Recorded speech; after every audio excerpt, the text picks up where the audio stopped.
السلام علیکم ورحمۃ اللہ وبرکاتہ۔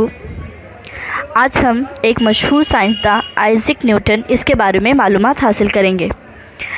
آئزیک نیوٹن 25 دسمبر 1642 میں پیدا ہوئے، انگلستان میں پیدا ہوئے۔ انہوں نے کیمبرج یونیورسٹی میں خود کو سائنس اور ریاضی سے واقف کروایا۔ میکینک کے شعبوں میں اس نے اہم رول ادا کیا۔ 3 سال یونیورسل حرکات کے قوانین سے آشنا کروایا۔ بچپن سے ہی آئزیک کو اسکول میں دلچسپی نہیں تھی۔ ایک مرتبہ وہ ایک درخت کے نیچے بیٹھا تھا، اسی وقت اس کے سر پر ایک سیب آ گرا۔ اسے بڑی حیرت ہوئی۔ اس کے ذہن میں سوال آیا، آخر سیب نیچے ہی کیوں گرا؟ اس نے لوگوں سے سوال کیا مگر لوگوں نے نظر انداز کر دیا۔ اس نے اس سوال کی گہرائی کو جان کر کھوج تفتیش کرنا شروع کر دیا اور اپنی محنت اور عقل کی بدولت اس کا جواب ڈھونڈ نکالا، اور اس وقت دنیا کو قوت شکل یعنی کہ گریویٹیشن کا علم حاصل ہوا۔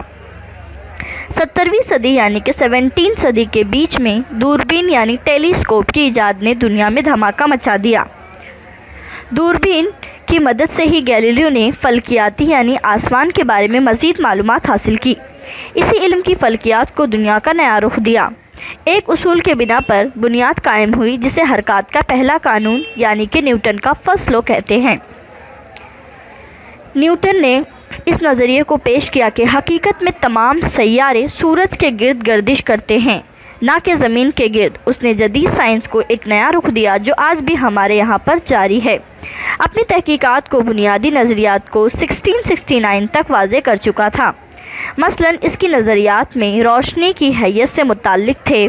1668 میں روشنی ریفلیکٹ یعنی منعکس کرنے والی پہلی دوربین کا نقشہ اور ڈھانچہ تیار کیا۔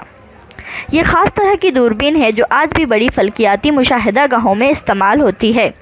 اس نے اپنی دریافت کو برٹش رائل سوسائٹی کے سامنے پیش کیا جب اس کی عمر محض 29 سال کی تھی۔ نیوٹن کی انتہائی اہم ایجاد مشین دانی کے شعبوں میں ہے۔ یہ علم اشیاء کی حرکت سے تعلق رکھتا ہے۔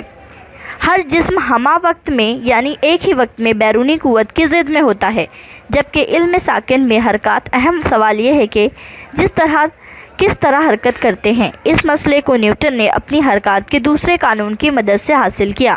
اس قانون کو ریاضیاتی طور پر اس مساوات سے ظاہر کیا جاتا ہے، m=F=ma یعنی نیوٹن کا سیکنڈ لا۔